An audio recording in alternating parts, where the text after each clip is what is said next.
One, thank you for being here. Should be a great debate. Getting back into it. Thank you, Lasai. Thank you to my opponents here, to my partner and the judge, and to anyone who will be watching this for watching it. The resolution today is a very important one. And to get into it, I'd like to talk about. I knew a guy at NAU. His name was Sam. He was my guy 2 doors down the hall. And Sam, you could tell, was a depressed guy. He was a Native American individual, and he wasn't doing so well in school, even though he was a really smart guy when you talked to him. And it turned out at the end of the year, he ended up leaving to go back to his tribe because he was lonely and missed the culture that he came from. Which brings me to the resolution for today. This House believes that community college should be free, and we agree with it. And so, observation one, resolutional analysis, subpoint A, we're going to define this as a policy. And subpoint B, we're going to define this House as the United States federal government. For community colleges, we're going to define these as the assortment of tribal colleges. And the definition of community college includes regional colleges. And so we're going to go with that definition for tribal colleges for Native Americans. These have been started since the 1970s, and they've been ever growing ever since. There's about 37 of them. And by free, we're going to say pay for the tuition and books for 2 years, which would allow for many associate's degrees to be obtained in that time or prep for another 4-year university. Do you want me to get over the plan text before I take your question, or do you have a question regarding my terms? Yeah, it's about. You can take it whenever you want. Sure, I'll do after the plan text, just to clarify it. And so for the plan text, we're going to have Congress and the President will sign and pass a bill, to give grants to Native Americans to attend any of the 37 tribal colleges nationwide for free for 2 years. Grants to the tribal colleges. To the tribal colleges for Native American students to come to them. Yeah, of course, with my partner reminding me of.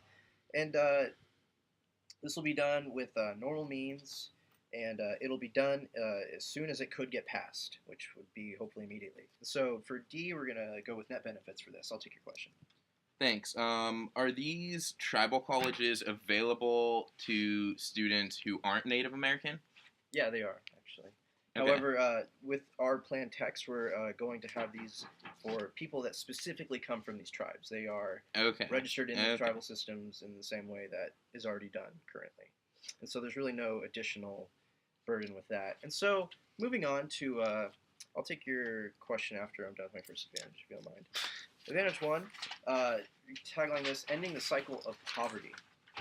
So subpoint A, there are over 5 million Native Americans in the United States. Just to give you some background to how many there are. In terms of poverty, 29% of Native Americans live in poverty, whereas nationwide the average is 15.9%. So they are disproportionately more poor than the rest of the nation. I have some stats about their education prospects here. The first will be that 39% of American Indian students will go to college, whereas 60.7% of white students will go to college. 33% of American Indian students can expect to graduate, whereas 56% of white students can expect to graduate. 31% of all students who went to college have bachelor's degree, whereas only 12% of American Indians do. And basically, this is just to show that it's disproportionate. They are at a disadvantage than the rest of the country and other demographic groups. And additionally, 33% of American Indians are living in poverty, whereas only 12% of whites are who go to school at the time. Sorry. So 33% of students going to a college of American Indian background are in poverty. 12% of whites are. So B, this is bad. It has some intergenerational impacts because more of this group is disadvantaged compared to another group. C is the plan text will help to end this problem because it is now allowing for a more free, completely free actually, educational opportunity for Native American students to go and get 2 years at a community college and get a degree off that. Some impacts will be an increased likelihood of good jobs. 2 example jobs that you can get for a 2-year associate's degree are a radiation therapist who makes $38 an hour, and a dental hygienist who makes $35 an hour. And so these are pretty well-paying jobs that would be available to people for free to obtain, or at least the degree to be qualified for these jobs. And so another impact is that we're increasing the affordability of students to go to college after their tribal colleges if they transfer to a four-year or another university like that. You had a question, Lasai? Do you think that there's some cultural barrier that says why these Native Americans aren't going to college? And are you just trying to say it's all because they can't afford it? Oh, not at all. There's certainly some cultural barriers. However, another problem is that this poverty is already a problem, and that students are already disadvantaged as it is, because they are the children of poor people. And so this will allow for an increased opportunity for these kids who come from poor backgrounds and poor communities to go beyond that, to get a way out of it through education. So moving on, going to advantage 2, you can tagline this preserving the culture. And it actually be a plethora of cultures, as they are not all one homogeneous group. There are many cultures here. 38% of Native Americans ages 5 and up speak non-English at home. That's 68%. That's quite a bit. It's more than, that's a majority of them. Half of Native Americans in the 4th grade don't know their own history. By the time they're in the 4th grade, many students from other demographic groups know at least a decent amount of their history, or at least what they think like their culture represents. But in this report done by these social scientists, who the names are Ross et al., which is a study done in 2012, they found that half of these kids don't even know their own culture. So there's less culture going on. The plan text will allow students from tribal colleges to go to tribal universities, and these tribal universities will have some impacts. One is that it's going to keep their communities together. It's going to build stronger tribal colleges because we're allowing the natives to go to them more easily. The second is we're allowing work and learning to be done in native languages, which will also help to preserve the culture. And with that, I am done. Thank you.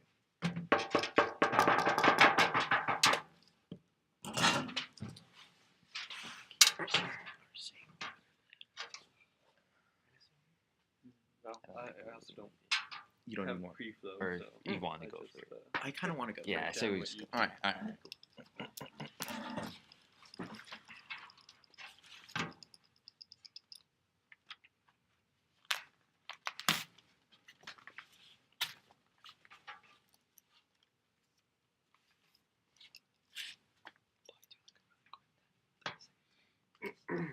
What? Okay. Okay. Okay. It's filming anyway. All right. Sai, could I use your timer? My phone's. Or you could probably see it barely though. It's like super dead. Competitor, I have a question. Okay, I guess I'll use that. Can you give me a roadmap? Yes, I will give you one, Judge. I'm gonna go with our off case first, and then I'll get to case. For off case, you're gonna want to ready 1, 2, 3, 4, 5 pages, and maybe a little bit of a 6th one. Actually, you'll probably be good with 5. Okay. Let's spread up. All right. So starting time now. All right. It's great to be debating again. Feels really weird. But it's just like clockwork when I hear a Prime Minister constructive speech. I'm already like, okay, I know what we have to do for off. So here we go. So I'm gonna start with a topicality. Actually, scratch that. Starting with a vagueness press. So the A point is basically that in order the burdens that the government team has in the round is that they have to be specific about what the problem is, and then specific about how they're solving it, and how, like what the mechanisms are and how that happens. So the B point is that they're not clear. So when you look to their plan text, they don't give us any of the specifications that Right. usually there are 7 that can be included with a plan text. We don't even have 1.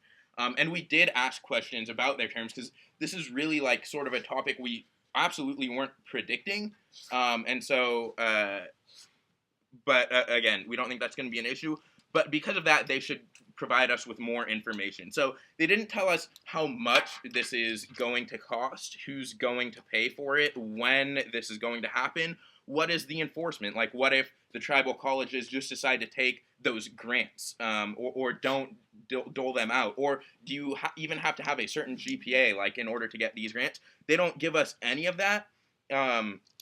So the C point basically is you're going to be either voting on vagueness if they try and get advantages off of, like, well, this is going to save us this much per year, or this is going to allow only students who are doing X to be able to get benefits. So if they try to go on any of that, then either don't count it or vote against them for being unfair.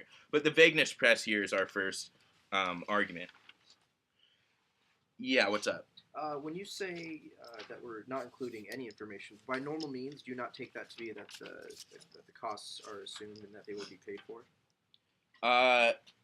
That means it happens, but it doesn't explain how. So that's basically the point of our vagueness press, is you're saying, like, all this stuff happens, we don't have to say how. When we're left here going, like, well, wait a minute, funding for 37 tribal colleges on federal lands, that's actually a pretty complicated system. And to just say normal means really skews us out of a lot of ground, and I think really is going to hurt your advocacy, especially if you try to, like, gain any benefits off of that.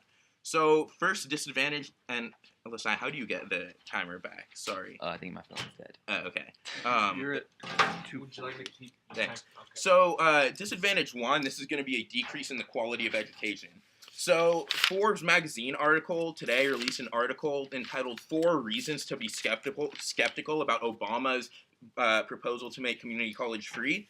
And one of the main reasons it talks about is that states that have higher community college tuition costs also have higher completion percentages.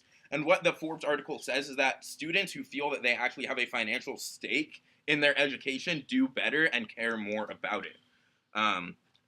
The B point here, essentially the link, is that their plan is going to make it free, even at the specifically at these Indian tribal colleges.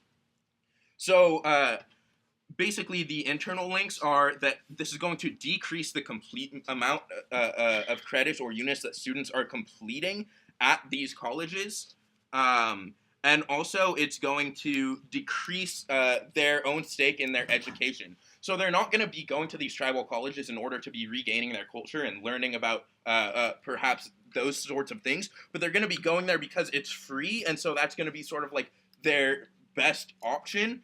But because they're not going to have as much stake in their education, they're not going to feel like it's as important that they finish. The impacts. First, a decrease in education as students aren't as concerned with their education. Second, the intergenerational value of or impact of not valuing an education. And so this is like why we see that American universities are among the best in the world.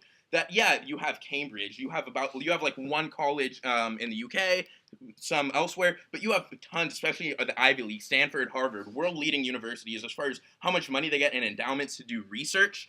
And part of that costs money. We don't have a socialized education system, not entirely. And to do that would mean that we're going to see less of an emphasis on education, like we see in socialized educational systems. Yeah, what's up? Do you believe that because these colleges have an increased tuition is why they're better, or it's because they come from higher income areas, so they get better teachers, they're better places? So I think it's only because of tuition. I think they get better teachers and they have better education, and it's because people have to pay for it, and that's why students do better, and there's more research done. So now let's get to disadvantage 2, and this is that public monopolies are unfair inherently. So the A point is that public monopolies are inherently unfair. That in a free market system, the government is not supposed to intercede in something that the private sector is already doing. But the plan, the B point, the link, is that their plan specifically targets one group of students that says, now you are going to be able to take advantage of this public monopoly, whereas others are not. The C point is that this creates a double standard where it says if you are this race or ethnicity, then you're allowed to get government benefits, but if you're not, then you're not allowed to get government benefits. So So the second C point is that students are going to lose interest when they feel like it's an unfair educational system they're now forced to be a part of. Their Native American friend can go to college for free, but because they're not Native American, they have to pay for their own education. But secondly, the second internal link is this is going to force trade schools out of business as tribal colleges now become like the go-to.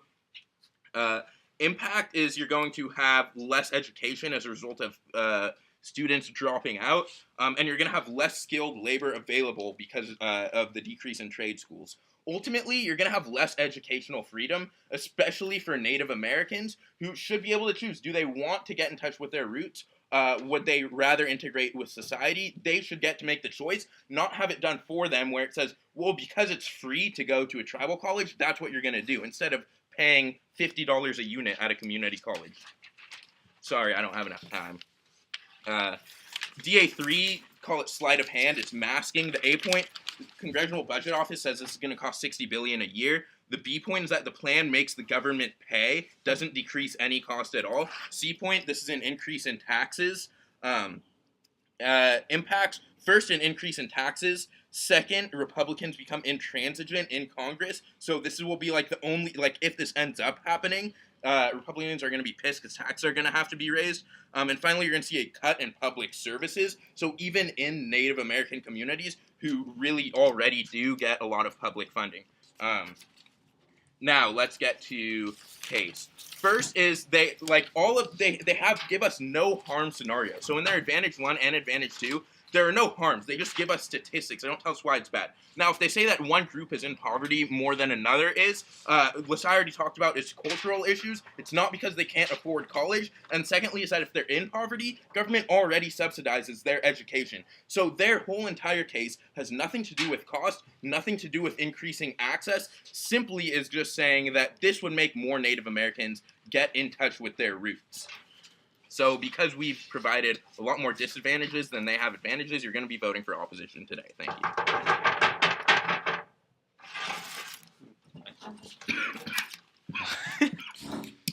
He's like, that's fine. Oh, that was rusty.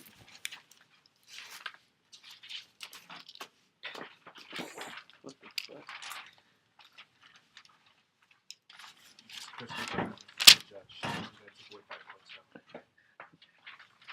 fuck? You do as you please, sir. I wrote his responses to I didn't even our case on their own office. I don't think we really. Oh, Yeah, because we it just don't- had we so don't really many need it. fucking pages put in it. Okay. All right, so what's your roadmap? Well, I'm in same order as Joe. Off case, then on. Okay.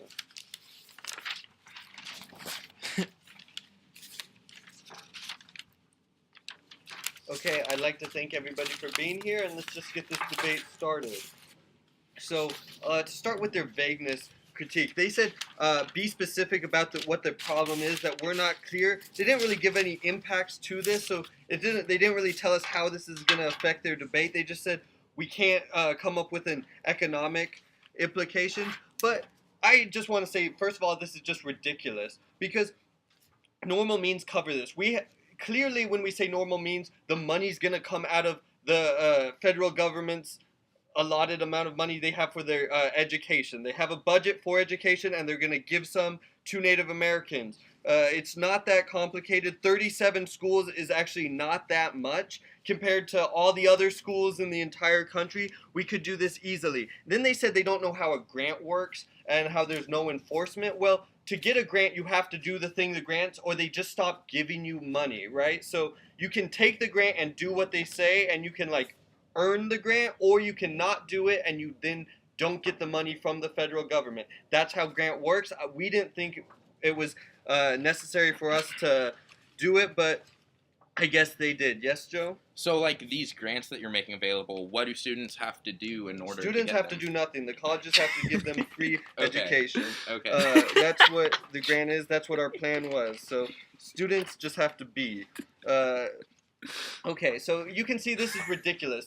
If you know how a grant works, you know how this plan is funded. It comes from the education budget, like normal means would imply, and I don't see. And then since they have no impacts, you can just ignore that. So DA1, decrease in quality of education.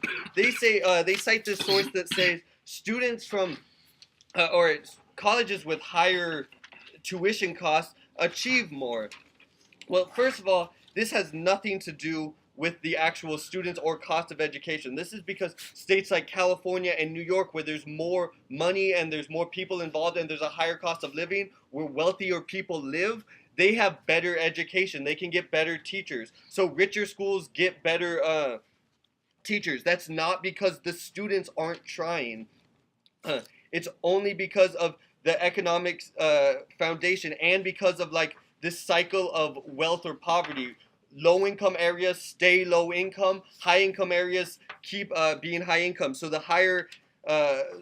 places with higher tuition costs, which are in richer places, have better teachers. It's not because of the students' suddenly lack of trying. So you can just discount all their impact on this because it's just inherently not true. There's an alternate causality. It's because these are in higher income places that these places are better. It's not because the students aren't trying or because they feel like they've been given a handout. It's because their parents went to college, so there's more emphasis in these places for schooling. So you can just ignore all this. There's just nothing that really correlates the two. There's so many other reasons why like richer places have better schools. It's not because the students pay more. So DA2 of public monopolies inherently unfair. They said there's a free market and it's not fair because first of all, this is ridiculous because Native Americans are their own sovereign group of people. It's like just they're not treated the same as any other group in history. So you can just say this is non-unique because of this. There are sovereign groups of people. They can get money from the federal government, and 37 schools getting this is not going to teach all of America's students to suddenly give up education because out in the in the like North Dakota, there's some kids getting free education. Yes, Joe? Why aren't you providing any subsidies to the Vietnamese colleges? Because first of all, the Vietnamese don't suffer from the same like cycle of poverty that was caused by the American government.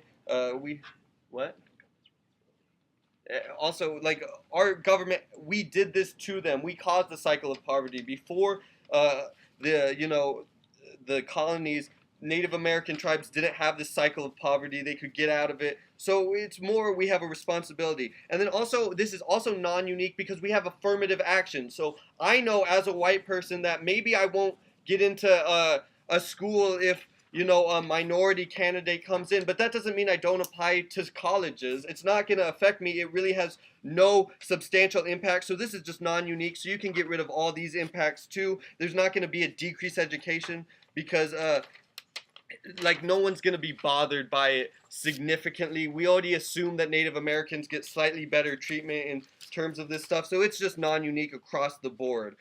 So like those impacts have really no substance to them. And then DA3 of masking, they said 60 billion a year. I think that was for regular community colleges, certainly not only 37 across the country. So, first of all, it's not like a huge thing. These are only 37 colleges. California probably has more than 37 community college by itself. We can really do this. And like Joe already said, we already fund these like tribal places. So we already fund tribal colleges. We give a lot to these Native American reservations. It's not like masking. It's not going to be an increase in taxes because it's going to be less than 0.000 like 1% of any sort of budget. So maybe if you want to pay,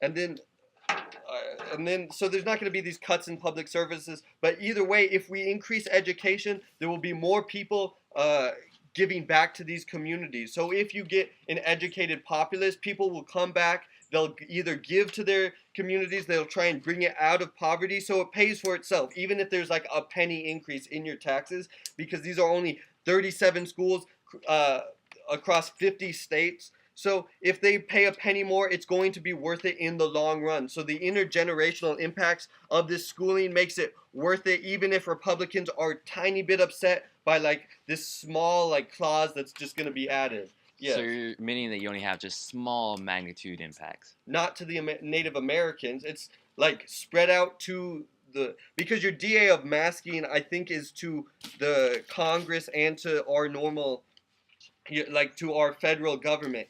That's going to be the small impacts. To these Native Americans, it's going to mean a whole lot. And when I get on to case, I will explain that more. But so it's not going to cause like this giant ripple in our society and make sure that we can't have like paved roads. But it will mean more education to these people. So going back to our on case of Advantage 1, they're pretty much all they said is we have no harms, but we gave you statistic upon statistics about how these people are more impoverished, how they don't have education, how they don't know about their own culture. So if that's not harms, I don't know what is. And education, as we know, has the power to get people out of these problems. So you can educate more people and you can get it. You can educate more people, essentially, and they will get out. They say it's cultural poverty. It's only cultural poverty because we put them in these reservations that are a mile away from anywhere, because they're so far out in the distance. We've put them into this situation. It's not in their culture to be poor. It's not in their culture to be uneducated. It's because of the situation that they're living in. I'm in protected time.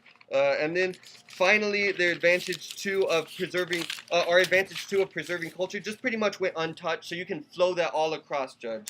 Thank you.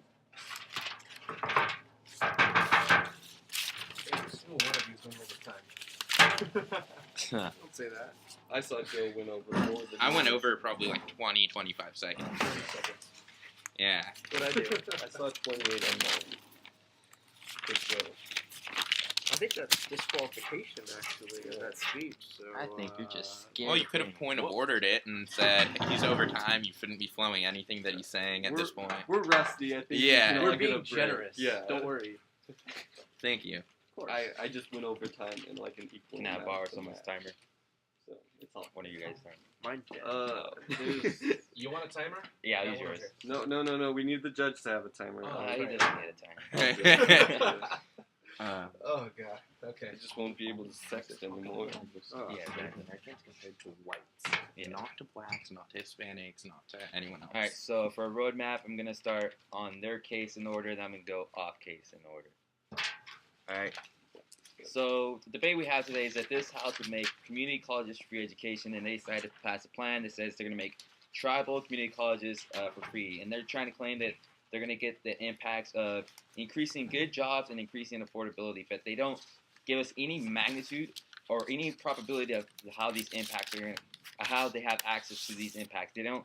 From their harm stories, all they say is just give us a bunch of random statistics saying that 29% live in poverty and that 39% go to college, but they don't give us no link about why these Native Americans aren't going to college. They don't say, is it because of cultural backgrounds? Is it because of like the ways they were raised? Or is it specifically because they are in poverty? They don't give us these details, which is another reason why they're being vague. And they don't give us any inherency on why this is not being solved, which is another reason why they're not being vague. So you're not going to want to vote for their case because they don't even tell us specifically how they're being solved. Because when we come up here and tell you that status quo is already solving that, if you're living in poverty, you're already granted free education through the federal Pell Grant, which means that all these Native Americans that are living in poverty already have the access to free education, and that's something that their plan does nothing to change. So their plan isn't going to solve for this of increasing any type of making more Native Americans going to college, because the status quo is already doing that. And so we see that they don't have any solvency for this, and that their plan is just going to just waste our taxpayer dollars. And so for the advantage too, when they talk about how they like only the cultural backgrounds and that these Native Americans don't know their cultural history and how that their plan is going to help this, but again, they don't tell us any specifics about these tribal community colleges, like what type of classes are they going to take, or are they going to get their degree in cultural history of their language, Yes. As a person who went to a community college, do I have to tell you what sort of courses are available at community college for you to understand this debate? They're just getting free classes. They're not getting like special, Alright, weird. so for that question is that you have to tell me a link on how that your plan is going to increase their cultural history of their whatever you're trying to say. Like you just say that because they're going to go to these community colleges, they're going to automatically increase their cultural understanding, but you don't give us any magnitude of like how much because they get to do whatever they want, just like you said, and they. One of the things you actually said that students have to do nothing; they just have to go. So what does that mean? All right. So now I'm going to move on to off case to the vague press. They're being completely vague. They give us no details, no of how it's being funded, how much money is going to be funded. They don't tell us what the requirements like. Do they have to get a degree? Do they have a certain amount of years? Oh, okay, they say 2 years, but do they say if to go over 2 years, are they going to have to give that money back? What's the minimum GPA? They don't give us none of this.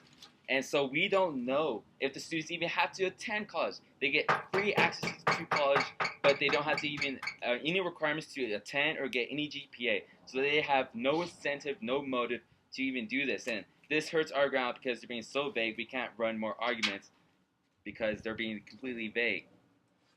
And so they said that we're not losing grounds but we are losing grounds. And so another example of this is that when we say it's going to cost $60 billion and they say, no, it's not, it's going to cost way less. Well, that's your fault because you're being vague and not telling us how much it's going to cost. So we just have to assume it's going to cost billions of dollars. Yes. We told you there were 37 tribal colleges. Yeah, but you don't tell us. And you think that's going to cost America because you said $60 any billion. You said any students could go to these schools. So what if what if millions of students decide to go to these 37 schools? But you weren't being clear. You're being vague. So now this plan can cost billions of dollars. There's 5 million Native Americans. Yeah. So that means all of them are now. You're leaving us to provide your ground. So we're going to say it's going to cost billions of dollars, and that's going to hurt us a lot, in which they don't outweigh these impacts of billions of dollars. So when we go to the education, our idea of education, how their plan is going to hurt education because we see through the Forbes article that we said that the states, we're talking about states with higher tuition costs because they have less government funding compared to other states, that the states with the higher costs have a higher completion rate with also higher GPA. So all the arguments they're talking about how that better teachers and better communities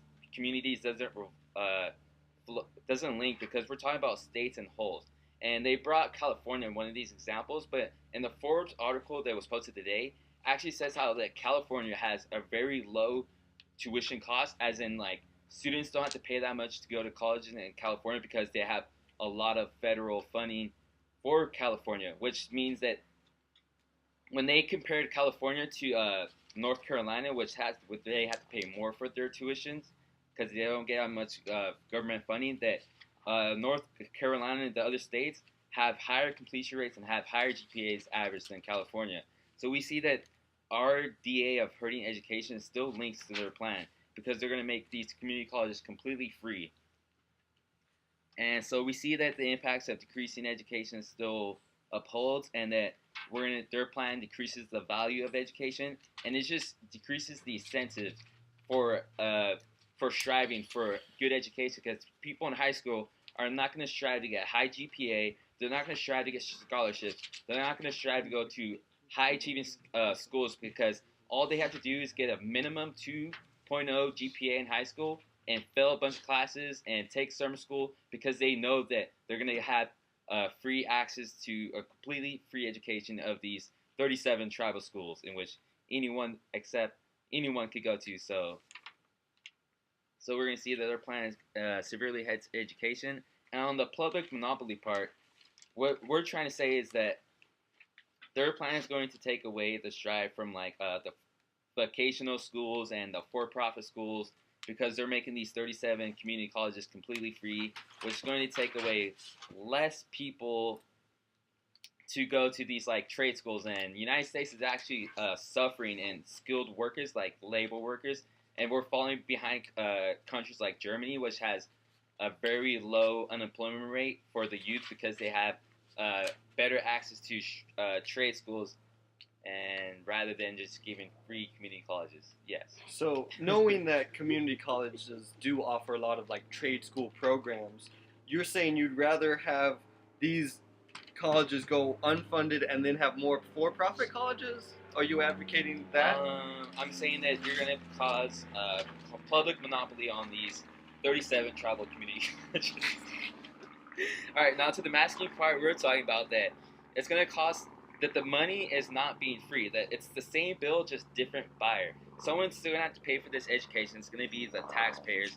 So we're going to see increase in taxes and decrease of public services and decrease of family assistance. And just so overall, this debate, they're not solving for anything because anyone that's in poverty of Native Americans already get free education through the federal Pell Grant, in which their plan doesn't solve for anything and just cause a lot of problems due for all the reasons we said, and they're being very vague with their 37 traditional tribal community colleges. All right. Can I have my phone back? Or yeah, you still I'm need gonna it. use it now. Okay. Judge, give me points for this. I'll give you 2 for the 5 you lost. So you only lost 3 points. All right, quick roadmap. I'm just gonna do voters. Hold on. Wait. Okay, this is gonna be your rebut. Go ahead. Yes, your rebut. So I want to go back to the story that was brought up by the Prime Minister of Sam, who lived 2 doors down at NAU and was depressed. And what ended up happening? Sam went back to his tribe. Problem solved. So, the fact that Sam didn't have any issues getting into an American tribal college, didn't say he couldn't afford it, means that they're opening up with an introduction that has no problem. Simply, someone at normal college was not satisfied. That was it. Which happens all the time. So, first voter is going to be vagueness. So, look, like all of these things, they actually end up clarifying in their second speech. They're like, how do they not know how grants work? And then so I ask in a point of information, so how do these grants that you're giving work? And they just say, students don't have to do anything. It's like, okay, well, I've never heard of a grant like that in my life, but that's fine if that's your plan. But that's the point of what vagueness is we need to know how those grants operate. So because there's vagueness there, and like they had to go and clarify in their next speech, you're going to be voting on vagueness, and so that it's unfair. But I'll get to that even more later. My second voter is that there are no harms to be solved. When they talk about poverty and how that's a problem, making it necessarily like easier for them to go to college isn't going to solve that because it's already easy, as Lasai was saying. Already, if you're in poverty, doesn't matter what race or religion you are. That you will be able to get funding from the government. So basically, there's no link to their plan solving any of these harms. The third voter is that even if there are harms, and you think, okay, well look, oh, maybe they are in poverty, they're not solving the inherency, because then if the question is, when I raise a point of information, well, why aren't we doing these for like Vietnamese colleges? They said, well, we really wronged the Native Americans, which is fine, but then when they said what we did, they said like we put them on reservations really far away. Well, they're not changing any of that. So all of that inherency, they say the problem of us like wronging the Native Americans is just going to be prolonged. The fourth voter is that status quo is solving. It doesn't matter right now what religion or race you are. If you're in poverty and you want to go to college, the government has funds that are there for you to go to college.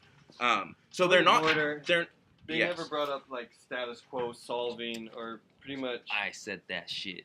You said status quo. I said status quo is already solving for the people in poverty. Already have free education through the federal Pell Grant. So that's my response. I talked about it, and then also in my constructive, I talked about status quo already solving. Okay, so other than putting into consideration, what else do I say? So there's point not well taken, point well taken, and under consideration. Point well taken. No, you say not well taken to me. I raised the point. He thinks I'm a boss. I think we get it. All right. So yeah, so already, even if you're a Native American and you want to go to college and you can't afford it, there's money for you already. The fifth reason you're voting for off, their plan decreases the quality of education. We provide for you a study from a Forbes magazine that says, look, when it costs students more for tuition, they care more about their education because they're more invested in it. Our sixth voter is our disadvantage too about how it's unfair. When we say that it's unfair to do this, they talk about our history of the United States wronging Native Americans. So now their plan puts their education under federal government control. So when we say that it's unfair, that's what we think is unfair. The fact that now our federal government controls how Native Americans educate their own is really unfair. The next voter, seventh, is called Pay No Attention to the Man Behind the Curtain, which is how their whole advocacy sort of plays out, is they tell you that nothing bad will ever happen. They tell you students don't have to do anything. They tell you it's normal means, and Lasai tells you we don't even know if students have to attend classes or not to get these grants. So they're saying don't focus on any of the bad stuff. None of it even happens. Only look at the good things, which we're saying don't really exist. All the good things that they want to happen already happen. So finally, don't vote for sneaky, vague plans with no consistent thesis. If they want to make it better for Native Americans, why don't you disband reservations and actually do that? Because you're going to be voting for opposition because we have the better arguments and they don't uphold the burden of government. Thank you.